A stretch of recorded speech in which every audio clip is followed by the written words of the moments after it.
ဆေးကျောင်းမှာ lecture လေးပုံမှန်တက်တယ် handout ကြိုလေးတေးတေးချာဖတ်တယ်ဒါပေမဲ့စာရရသလိုနဲ့မရဘူးခဏခဏမေ့တယ်ဒါဆိုရင်တော့ Fina ရဲ့မောင်လေးတွေညီမလေးတွေဘာမှစိတ်မပူပါနဲ့စာကကြက်တယ်မေ့တယ်ဆိုတာဒါပုံမှန်ပဲအုံနောက်ကသူ့လုံးရမယ့်အလုပ်ကိုလုပ်နေတာစာရရလည်းဘာလို့ခဏခဏမေ့တာလဲလို့ပြောရင်အုံနောက်ကပြန်ပြောမှာပေါ့ဟဲ့ငါဘာကျေးဇူးရှိလို့နင်တို့ချက်ထားသမျှအကုန်လုံးမှတ်မိအောင်တင်ထားရမှာလဲဆိုပြီးတော့ Fina တို့ရဲ့အုံနောက်ကလေသူအရေးမကြီးတော့ဘူးလို့ထင်တဲ့အရာတွေကိုနေ့စဉ် remove လုပ်နေတဲ့ system ရှိတယ်အရေးမကြီးတော့ဘူးထင်တဲ့ point ကိုသူကကောင်းကြနေဖယ်ထုတ်ဖြစ်တာအဲ့တော့ကိုလေးလာတဲ့စာကို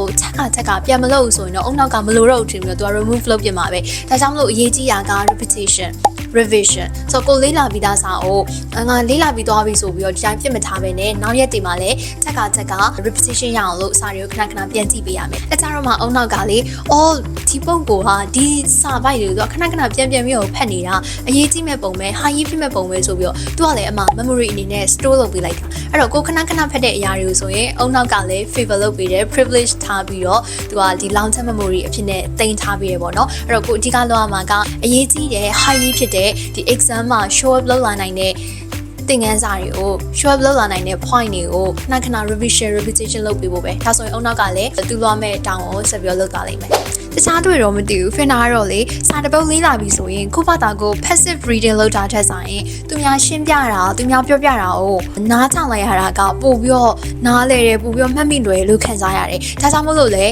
Fina medicine နဲ့ပတ်သက်တဲ့ topic တစ်ခုလေးလာတော့မယ်ဆိုရင်ကိုယ့်ဘာသာကိုအရင်ဖတ်တာချက် YouTube ကိုသွားပြီးတော့ကြည့်တာပို့ပြီးတော့များတယ်Fina ဘာလို့ YouTube ကိုထက်က recommend လုပ်နေရလဲဆိုတော့ YouTube နဲ့ကျောင်းမှာတင်တဲ့ lecture တွေနဲ့မတူတဲ့အကြီးမားဆုံးကွဲပြားချက်ကြီးကတော့ illustration ဖြစ်ပါတယ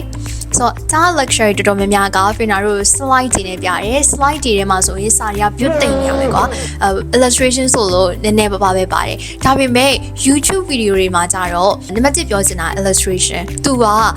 တို့ရှင်းပြချင်တဲ့စာကိုပုံဆွဲပြီးရှင်းပြတယ်ဥပမာအစာအိမ်ကြောင်းရှင်းတော့မှာမလားအစာအိမ်ပုံလေးကိုဆွဲလိုက်တယ်ပြီးရင်အဲ့ဒီအစာအိမ်ထဲမှာဖြစ်ပျက်နေတာ cells တွေအစားအသေးစိတ်သူတို့ဆွဲပြပြီးရှင်းပြတယ်ကွာအဲ့တော့ဘာအားတာလဲဆိုတော့ကိုက visualize လုပ်လိုက်တဲ့အတွက်ကြောင့်အုံနောက်ကလည်းမှတ်မိတာပို့ပြီးတော့မြန်သွားတယ်ပြီးတော့ long term memory အနေနဲ့တင်ထားနိုင်ကြလည်းပို့ပြီးတော့မြင့်သွားတယ်ပြီးတော့ YouTube မှာက illustration တစ်ခုပဲကောင်းတာမဟုတ်ဘူးเนาะသူတို့ explanation လည်းအရင်ကောင်းတယ်သူတို့ရှင်းပြတဲ့ပုံစံကတော်နဲ့လိုရင်းနဲ့အရေးကြီးတဲ့ point high ဖြစ်တဲ့ point စာမိုးထဲမှာအဓိက show up လုပ်လာနိုင်တဲ့ point တွေကိုပဲအဓိက focus ထားပြီးတော့ explain လုပ်သွားတယ်ပြီးတော့သူတို့ကဒီကျောင်းမှာဆိုရင် lecture 2 နာရီ 3 နာရီလောက်သင်ရမယ့် lecture ကိုနိုင်ဝက်15မိနစ်အတွင်းနဲ့ audience ကိုဒီ learners တွေကိုနားလည်သွားအောင်ရှင်းပြနိုင်တဲ့အရေးချင်းသူတို့မှာရှိတယ်အဲ့လိုဆိုပြီးတော့ကျောင်းဆရာတွေကိုဘာညာရှောက်ပြောနေမှာမဟုတ်ဘူးเนาะကျောင်းမှာကြတော့ဒီ topic တစ်ခုကိုဒီ basic science ကအစအသေးစိတ်သင်ရဖြစ်တဲ့အတွက်ကြောင့်စာသင်ချိန်လေးပို့ပြီးတော့ကြားတယ်ကျောင်းသားတွေအများကြီး focus ထားတာဖြစ်တဲ့အတွက်ကြောင့် lecture တစ်ခုကို2 နာရီ 3 နာရီလောက်ယူရပါတော့ဒါပေမဲ့ဒီ YouTube မှာကြတော့ခုနပြောလိုက်သလိုပဲအရေးကြီးတဲ့ high ဖြစ်တဲ့ point တွေကိုပဲအဓိက focus ထားပြီးတော့ပြောတာဖြစ်တဲ့အတွက်ကြောင့်ကိုဒီ understand ဖြစ်ဖို့လဲလွယ်တယ်ပြီးရင်စာမွေးမိကုန်းတွေကိုလည်းပို့ပြီးတော့ handle လုပ်လာနိုင်မယ်ပြီးရင် Fina ရဲ့အကြောင်း lecture တော်တော်များများကဒီစာပြင်လိုက်တွေပို့ပြီးတော့များတယ် YouTube video တွေမှာကြာတော့ word diagram နေနဲ့တွားတာစာပိုက်လိုက်ကြသူတို့က simple ဖြစ်အောင်လို့ break down လုပ်ဖြစ်တယ်ပြီးတော့ဒီ word diagram လေးနဲ့မြားလေးနဲ့ပေါ့နော်ဒါပြင်တာလာတယ်ဒါကြောင့်ဒီလိုဖြစ်တယ်ဆိုပြီးတော့အဲ့လိုပြောလိုက်တော့ visualize ဖြစ်သွားတယ်ပို့ပြီးတော့မှတ်မိလွယ်တယ်ပို့ပြီးတော့နားလဲလွယ်တယ်ပေါ့နော်ကိုပြန်စဉ်းစားလိုက်ပြီးဆိုရင်လည်းအဲ့ဒီပုံလေးကိုမျက်လုံးထဲမှာပေါ်သွားတာမျိုးကိုစီမှာဖြစ်လာတယ်ပေါ့animation ပိုင်းမှာဆိုရင်လည်းတချို့ YouTube channel တွေဆိုရင်တို့က 3D animation နဲ့လာတာအဲ့တော့ကိုကဒီခန္ဓာကိုယ်အတွင်းပိုင်းမှာရှိတဲ့ organ တွေကို 3D animation နဲ့မြင်ရတာဖြစ်တဲ့အတွက်ကြောင့်အပြင်မှာတကယ်မြင်နေရတယ်ပဲကွာအဲ့တော့သူကကိုလေးလာချင်တဲ့ topic ကိုစာရင်းနဲ့ရှင်းပြနေရမဟုတ်ဘဲနဲ့တကယ်organ အစစ်မဟုတ်တောင်မှဒီ 3D animation နဲ့ပေါ့နော်ဒါကြောင့်ဒါဖြစ်သွားပါတယ်ဒါကြောင့်ဒါဖြစ်သွားပါတယ်ဆိုပြီးတော့မျက်လုံးနဲ့ကိုကွက်ကွင်မြင်သွားအောင်လို့ YouTube ကနေကို provide လုပ်ပေးနိုင်စွမ်းရှိတယ်အဓိကအရေးကြီးတာကြောကြား lecture ပေါ့နော်ကြား lecture ကိုလည်းလွှတ်လို့မရဘူးဒါပေမဲ့ကြားတင်လိုက်တဲ့ lecture ကိုပို့ပြီးတော့နားလည်အောင် supplement အနေနဲ့ကိုက YouTube video တွေကိုလည်းကြည့်ပြီးတော့လေ့လာဖို့လိုတယ်နောက်ပြောလေ YouTube မှာ Fina တော်တော်သဘောကျတဲ့ YouTuber lecturer တယောက်ရှိတယ်သူ့နာမည်ကတော့မေ့သွားပြီဒါပေမဲ့ YouTube channel name ကကြတော့ Ninja Nut တဲ့စီချောင်းတွေတော်တော်များများ Ninja Nut ကိုတော့သိမှာပေါ့နော်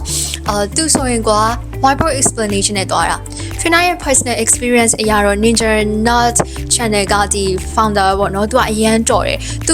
ရှင်းပြလိုက်ပြီဆိုရင်လေကိုအရန်ခက်ခဲနဲ့နေပါတယ်လို့ထင်ထားတဲ့ topic တွေက အရန်လွယ်သွားတာအဲ့တော့ကိုကအင်္ဂလိပ်စာလည်းအသင်ရှိတယ်သူပြောတာလည်းနားလည်နိုင်တယ်ဆိုရင်တော့ Ninja Nut ကို Fiona ကအများကြီး recommend ပေးတယ်အင်္ဂလိပ်စာကအလောက်ကြီးတော့ significant မဖြစ်ဘူးဘာလို့လဲဆိုတော့ကိုက subtitle on နားပြီးတော့နားထောင်လို့ရတယ်လေအဲ့တော့သူသင်တဲ့ပုံစံလေးကအရင်စိတ်ဝင်စားဖို့ကောင်းတယ်သူက whiteboard explanation နဲ့တွားတာ whiteboard ကြလည်းအရှိကြီးနဲ့အကြီးပဲအဲ့မှာသူရှင်းပြခြင်းတဲ့ topic တွေကို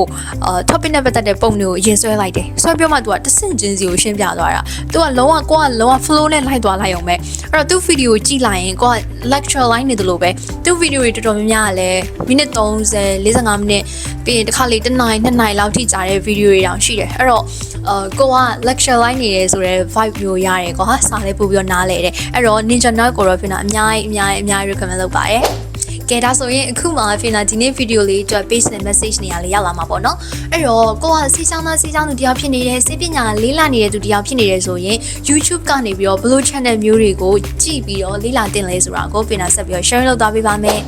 နံပါတ်1 Ninja Nut က Fiona ခုနပြောသွားသလိုပဲသူက whiteboard explanation နဲ့အရင် complicate ဖြစ်တဲ့ topic တွေတော့မှ break down လုပ်ပြီးတော့လွယ်သွားအောင်ရှင်းပြနိုင်တဲ့အရေးချင်းသူမှအသိရှိတယ်နံပါတ်2 02 finals ကကြတော့သူက overall ရှင်းပြတာပြောချင်တာကဒီ basic science တင်တာမကပဲနဲ့ဘာကြောင့်ဒီယောဂဖြစ်သွားတယ်သူ့ဘယ်လို diagnose လုပ်မလဲပြင်ဘယ်လို treatment ပေးမလဲ lifestyle modification ဘယ်လိုလုပ်မလဲအဲ့လိုအကုန်လုံး category တစ်ခုလုံးခြုံပြီးတော့ရှင်းပြတာဖြစ်တဲ့အတွက်ကြောင့်သူက clinical medicine လေ့လာနေတဲ့သူတွေအတွက်ဆိုရင်ပို့ပြီးတော့အသုံးဝင်တယ်အကျိုးရှိရပေါ့နော်အဲ့တော့02 finals မှာဒီ basic science နဲ့ပတ်သက်တာတွေလည်းသူကတင်ပေးတာဖြစ်တဲ့အတွက်ကြောင့် playlist မှာတွားချပြီးတော့ကြည့်လို့ရတယ်နောက်တစ်ခုကကြတော့ဆေးကြောင်းတွေတော်တော်များများသိကြမယ်ထင်ပါတယ်Osmosis က UK မှာဆိုရင်သူကနာမည်ကြီးပဲဘာလို့ဆို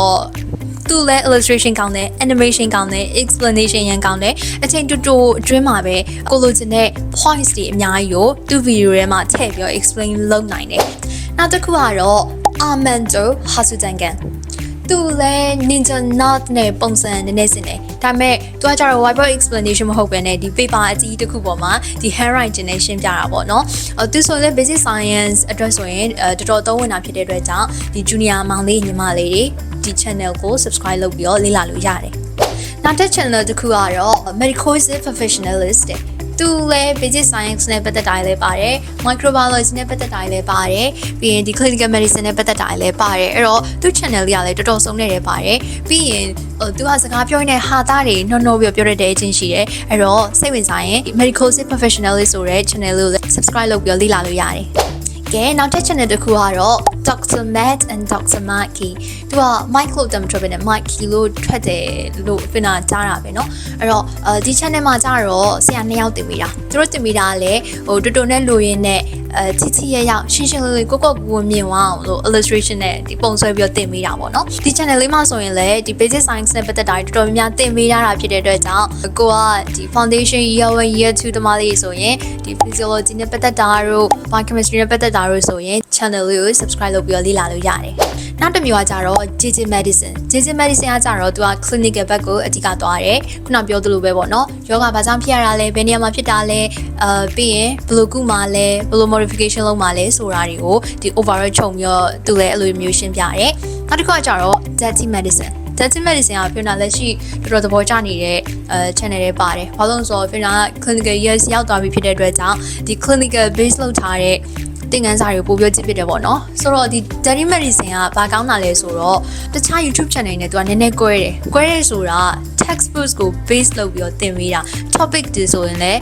စုံတယ် cover မိတယ်အဲ့တော့အခု clinical years ရောက်နေတဲ့Fiona တငယ်ချင်းတွေပဲဖြစ်ဖြစ်ကိုမတွေ seniors တွေပဲဖြစ်ဖြစ်ပေါ့နော်သူတို့ကိုဒီ Dirty Medicine channel လေးကနေပြီးတော့လေ့လာကြပါလို့ Fiona ကြီးကနေအကြံပေးချင်ပါတယ်ကဲနောက်ဆုံးတစ်ခုကကြတော့ anatomy နဲ့ပတ်သက်တာပါ anatomy zone နဲ့ပတ်သက်တာတွေကို sharing လုပ်ပေးနေတဲ့ YouTube channel တော်တော်များများရှိတယ်ကိုယ့်ဘာသာကိုရှာကြည့်လို့လည်းရတယ်ဒါပေမဲ့ Fiona အကြိုက်ဆုံးကကြတော့ anatomy zone ပေါ့နော်ဘာလို့လဲဆိုတော့ तू ကစုံတယ်topic တစ်ခုဆိုရင် cover အရင်မိတယ်ရှင်းပြတာတွေကလည်းတော်တော်ကောင်းတယ်မျိုးလုံးနဲ့လည်းကိုကွင်းမြင်တယ် 3D နဲ့သူကအသေးစိတ်ပြတာဖြစ်တဲ့အတွက်ကြောင့် Fiona တို့တကယ်လူခန္ဓာကိုယ်ကိုဖွင့်ပြီးတော့သင်နေသလိုမျိုး vibe ကိုရတယ်ပေါ့နော်အဲ့တော့ anatomy ကိုကျွမ်းကျင်လေ့လာခြင်းနဲ့ရှင်းလေးလေ့လာခြင်းနဲ့ဆိုရင်ဒီ anatomy zone ဆိုတဲ့ channel ကို subscribe လုပ်ပြီးတော့လေ့လာလို့ရပါတယ် ကဲကောင်းပါပြီဒါဆိုရင်ဒီနေ့ဗီဒီယိုလေးကတော့ဒီလောက်ပါပဲဖင်နာဒီနေ့မြောက်ပေးလိုက်တဲ့အကြောင်းအရာလေးတွေကအခုလက်ရှိစိတ်ပညာသင်ကြားနေတဲ့မောင်လေးတွေညီမလေးတွေကိုရီအမားတွေအတွက်အကျိုးရှိမဲ့ content တစ်ခုဖြစ်မယ်လို့ဖင်နာမျှော်လင့်ပါတယ်ဒီဗီဒီယိုလေးသဘောကျရဆိုရင်ဖင်နာရဲ့ဒီ channel လေးကို like and subscribe လုပ်သွားပေးပါနောက်ထပ်ဗီဒီယိုတွေမှာလည်းထပ်ပြီးတွေ့ကြပါမယ် so I hope you have a wonderful day to yourself and I'm going to see you in my next video bye bye